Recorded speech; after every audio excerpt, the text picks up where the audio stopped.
여러분 반갑습니다. 오늘은 사무환경 조성 5번째 시간으로 사무기기 관리에 대해서 살펴보겠습니다. 오늘의 학습 목표입니다.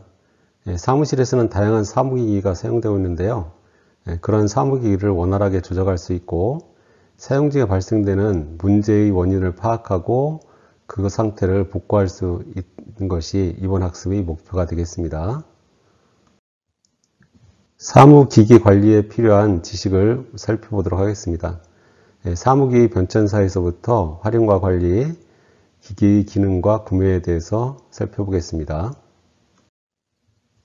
오늘날의 사무실에서는 사무기기라고 하는 것을 떼놓고 생각할 수가 없죠.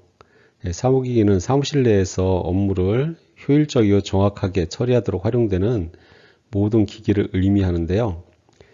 사무라는 것이 생겨나면서부터 현대에 이르기까지 활용된 사무기기들을 보면은 90년대 이전까지는 타자기 정도가 사무기기라고 이렇게 사용이 됐습니다.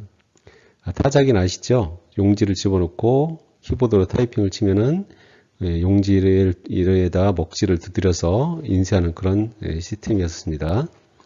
그러던 것이 개인용 컴퓨터가 발전이 되면서 90년대에 개인용 컴퓨터와 타자기를 대신하는 프린터들 이런 것들이 사무기기로 활용이 되기 시작을 했습니다. 2000년대에 들어오면은요 컬러 레이저 프린터가 등장하게 되고 컴퓨터들이 가벼워지고 좀 슬림해지고 다양한 형태의 컴퓨터들이 나타나면서 이러한 발달된 컴퓨터들을 사무기기로 활용하게 되었고요. 2010년도 이후에는 노트북이라든지 저저력 PC 같은 것들이 사용이 됐습니다. 물론 정부 부처에서 이렇게 사무기기를 활용을 했는데 민간기업 분야에서는 이거보다 더 많은 사무기기들이 활용이 되었습니다.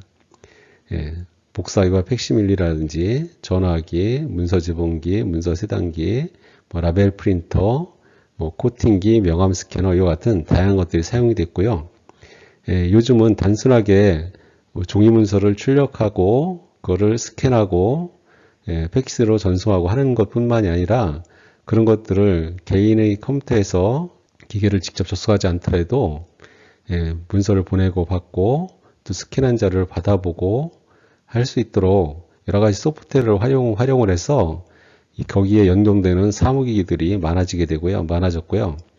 사무기기뿐만이 아니라 그걸 활용하는 콘텐츠가 중요 요소로 인식이 되어 있습니다. 또 다양한 비슷한 여러 가지 기능들을 한데 묶어 사용하는 그런 멀티용 제품들, 그 다음에 스마트폰이 활용되면서 스마트폰과 연동될 수 있는 이런 사무기기들이 많이 증가하고 있는 추세가 되겠습니다. 사무기기별 쓰임새와 목적을 알고 사용법을 잘 알고 있으면 업무 효율을 높일 수가 있겠죠. 그러나 그 기능을 제대로 활용하지 못한다면 오히려 시간을 낭비할 수 있고 사무기기를 잘못 사용해서 고장이 나면은 그것을 수리하는 데 들어가는 그런 불필요한 업무를 가중시킬 수가 있겠습니다. 따라서 사무 업무를 담당하는 사람은 자신이 필요한 사무기기 사용법을 잘 알고 있어야 되겠습니다. 업무에서 사용되는 사무기기들은 혼자 사용하는 것이 아니라 사무실 내에서 공동으로 사용하는 경우가 상당히 많습니다. 또 대체적으로 가격이 좀 비싼 경우가 많죠. 그래서 사무기기를 잘 관리를 해야 되겠는데요. 사무기기가 고장이 난다고 해서 이게 쉽게 구매가 쉽지는 않습니다. 대체로 가격이 고가인 사무기기를 쉽게 구매할 수가 없겠죠. 그래서 또 그 사무기기가 고장이 나게 되면은 외부에서 수리의 전문가를 또 불러야 되는 경우도 많고요. 따라서 이런 것들을 방지하기 위해서는 체계적으로 관리를 해야 될 필요가 있겠죠. 또 만약 고장이 났다고 하면은 직접 수리가 불가능하니까 기기가 수리될 때까지 사용하지를 못하게 되니까 또 업무 처리도 지연될 수가 있고요. 또 수리 비용도 발생하게 되겠죠. 따라서 사무기기를 잘 관리해서 업무에 지장을 주지 않도록 하는 것이 중요하겠죠. 일반적으로 사무기기는 그 사무기기를 관리하는 관리자와 또는 담당자를 지정하게 되는데요. 기기 운영에 문제가 없는지를 수시로 확인하고 문제가 생긴 경우는 담당자가 처리하는 이런 시스템을 갖춰서 업무를 좀 더 효율화하고 사무기기를 잘 관리할 수 있도록 이렇게 체계를 갖춰야 되겠습니다. 이런 사무기기를 사용하는 데 있어 가장 중심이 되는 것들은 역시 개인용 컴퓨터라고 할 수가 있죠. 근데 개인용 컴퓨터를 사용함에 있어서 우리가 주의할 것들이 있는데요. 개인적으로 사용할 때는 무료인 그런 소프트웨어들이 회사 업무를 위해서 사용될 때는 유료인 경우가 상당히 많습니다. 또 개인이 필요에 따라서 언제나 다운받아 설치할 수 있는 이런 시스템, 이런 체계가 있기 때문에 이 회사에서 이런 불법적인 소프트웨어가 설치되지 않도록 잘 관리를 해야 되고요. 필요한 소프트웨어가 있다면 적절한 시기에 사용할 수 있도록 또 구매를 또 해야 되겠죠. 따라서 PC에 사용되는 소프트웨어를 잘 관리를 할 필요가 있게 되는데요. 소프트웨어를 효율적으로 관리하기 위해서는 담당자가 소프트웨어 관리 규정을 잘 숙지하고 있어야 되겠고요. PC의 경우에는 소프트웨어가 필수적으로 사용되기 때문에 소프트웨어를 별도로 관리를 해야 됩니다. 회사 내에서 소프트웨어를 효율적으로 관리하기 위해서는 담당자는 소프트웨어 관리 규정 및 소프트웨어 자산 관리 체계를 마련하여서 보유한 PC라든지 외부에서 반입된 PC에 대해서 지속적으로 관리하고 점검을 해야 되겠습니다. 또 주기적으로 소프트웨어 수요 조사를 통해서 또 구매를 통해서 예산을 확보하고 업무에 지장을 주지 않도록 대처를 해야 되겠죠. 프로그램이나 PC 반입 절차라든지 사용 가능한 소프트웨어와 불법 제품 사용 시 피해 보상과 징계에 관한 규정을 사원들에게 교육을 해서 올바른 소프트웨어를 사용할 수 있도록 유도를 해야 되겠습니다. 주기적으로 직원들이 PC를 점검을 해서 불법적인 소프트웨어가 설치되어 있는지를 또 점검하고 근절시켜야 되겠죠. PC에 대해서 100% 정품 소프트웨어를 구비하는 것이 회사 운영에 있어서는 꼭 필요한 사항이라고 볼 수가 있습니다. 회사에서의 소프트웨어 관리는 3개의 방향으로 진행이 되어야 되는데요. 필요한 소프트웨어를 구매하는 것과 그런 소프트웨어를 관리하는 체계를 구축하는 것, 불법 소프트웨어를 사용하지 않도록 방지하는 노력이 필요하겠습니다. 소프트웨어를 구매할 때는 소프트웨어에 대한 수요 조사를 하고요. 거기에 따른 예산을 확보를 하고 구매업체를 선정을 해서 소프트웨어를 구매하게 됩니다. 소프트웨어 관리 체계는 소프트웨어에 관한 규정들이 있어야 되겠죠. 불법적인 소프트웨어에 대한 사업을 어떻게 할 건지, 어떻게 관리할 건지에 대한 규정을 작성하고 소프트웨어의 자산을 조사해서 소프트웨어 관리 대장을 마련해야 되겠습니다. 또한 불법적인 소프트웨어 사용을 방지해야 되는데요. 회사에 사용되는 불법적인 소프트웨어에 대해서는 그거에 대한 벌과금 같은 것들 또는 손해배상에 대한 책임들이 있기 때문에 이러한 것들이 발생하지 않도록 노력을 해야 되겠습니다. 직원들에게 소프트웨어에 대한 규정을 교육을 하고 불법적인 소프트웨어를 사용하지 않도록 하고 혹시 그런 것이 발견된 컴퓨터가 있다면 포맷하고 정품을 재설치한다든지 또 PC별로 소프트웨어를 조사할 수 있는 프로그램을 설치해서 주기적으로 검사해서 불법적인 소프트웨어 사용을 방지해야 되겠습니다. 사무기기에 대해서 살펴보면요. 가장 사무에서 핵심적인 역할을 하는 것이 컴퓨터와 모니터가 되겠죠. 문서 작성이라든지 인터넷 활용한 업무, 이 같은 모든 업무에서 PC와 모니터가 사용이 되고요. 컴퓨터를 통해서 만들어진 문서를 종이 문서로 할 때는 그것을 출력하는 장치가 필요하죠. 프린터는 이런 문서 자료를 출력하는 기능을 담당하게 됩니다. 스캐너는 종이로 되어 있는 문서나 사진, 도면과 같은 것들을 디지털화해서 컴퓨터에서 사용할 수 있는 파일로 변환시키는 장치가 되겠죠. 복사기는 종이 문서나 사진, 도면 등을 여러 부 복사하는 기능을 하게 됩니다. 복사하면서 크기를 조정할 수, 크기를 다르게 복사할 수도 있고요. 해상도도 조정할 수가 있고, 또는 문서를 자동으로 재본하는 기능도 있습니다.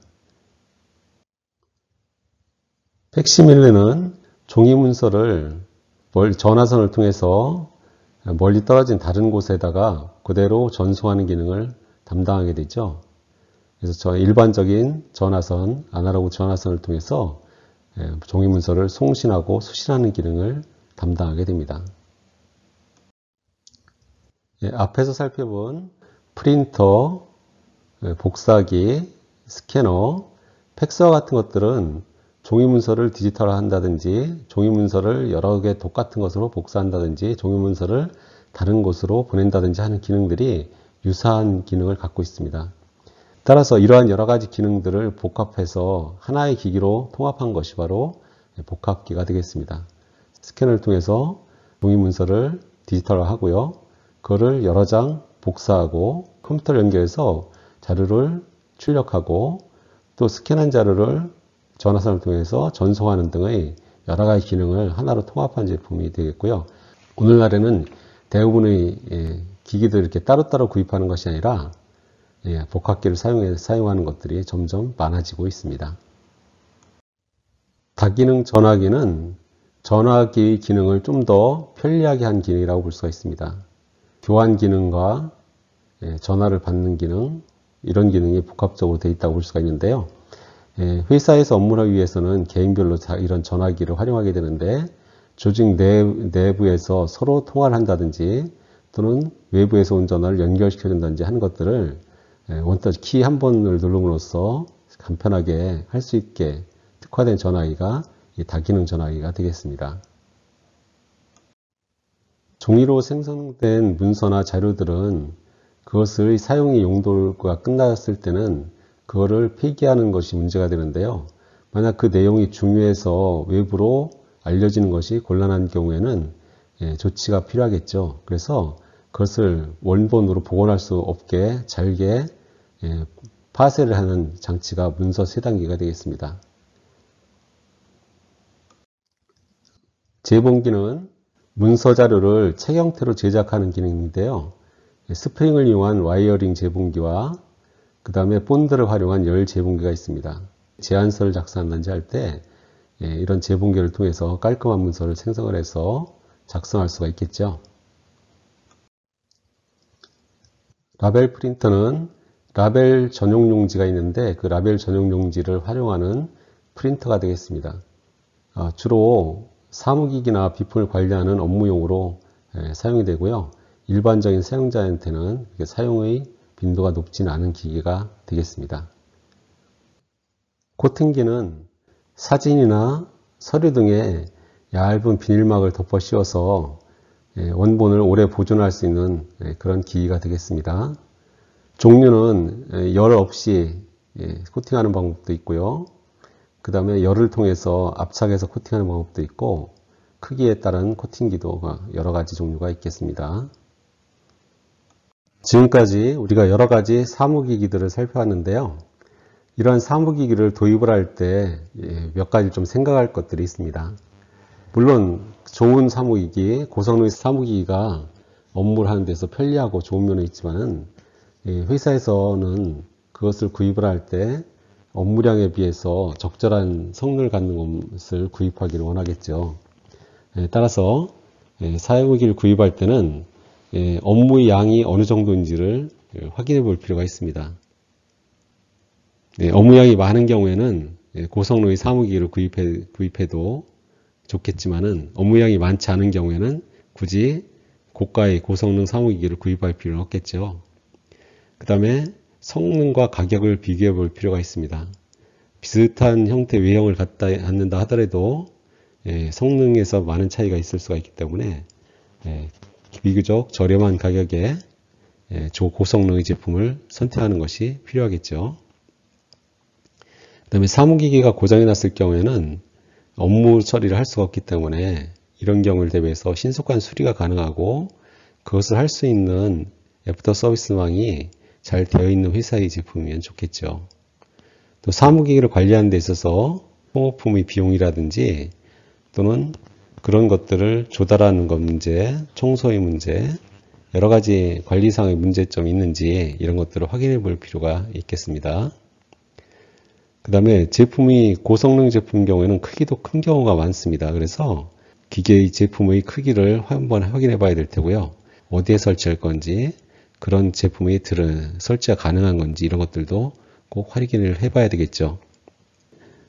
믿을 수 있는 회사의 제품이면 좋겠죠. 사무기기의 신뢰성이 중요하기 때문에 믿을 수 있는 회사의 제품을 선택하는 것이 바람직하다고 보고요. 그 다음에 제품을 언제 구입할 거냐는 것들도 고려의 대상이 되어야 되겠습니다. 적절한 시기에 구입하는 것도 필요합니다. 신제품 출시를 앞두고 있다 하면은 신제품을 구입하는 것이 좋을 것 같고요. 시기에 따라서 가격도 차이가 있기 때문에 가격이 인하되는 시점에 구입하면 좀 더 좋겠죠. 그래서 언제 구입하느냐 하는 것들도 고려할 대상이 되겠습니다. 이와 같이 다양한 사항을 고려를 해서 업무에 맞는 적절한 사무기기를 구매하는 것이 필요하겠습니다. 사무기기 구입 원칙인데요. 우리가 사무기기를 구입하는 목적은 기존에 수작업으로 했던 작업들을 사무기기의 도움을 받아서 자동화함으로써 업무의 능률 향상을 가져오기 위한 것이죠. 이런 목적으로 새로운 사무기기가 필요하다고 하면은 그 사무기기를 언제 구입하는 것이 좋은지, 어떤 성능을 가졌는지, 가격은 어떤지 이런 자료를 마련해서 상사의 허락을 받아야 되겠죠. 그럼 이런 건의가 받아들여서 사무기기를 구입하는 것이 결정이 되면은 그 기기 구입과 관련된 부서인 총무부에다가 그 내용을 정확하게 세부적으로 전달해서 실제 그 사무기기의 구입이 이루어지고 그 사무기를 활용할 수가 있게 되는 것이 되겠습니다. 다음 시간부터는 실제 사무기기 운영하기에 대해서 살펴보겠습니다. 비치된 여러 가지 사무기기의 용도와 기능을 파악하고 여러분 실제 작동을 하면서 작동법을 숙지할 것입니다. 사무기기 사용 중에 발생되는 문제의 원인을 파악하고 복구하는 방법도 살펴볼 거고요. 이런 문제를 해결하는 방법, 기계의 특성에 맞게 수시로 점검하는 방법에 대해서 살펴보겠습니다. 여러분이 실습하게 된 교실은 4층의 사무행정 1실이 되겠습니다. 4층의 사무행정 1실로 오시면 되겠습니다. 오늘 강의는 이것으로 마치겠습니다.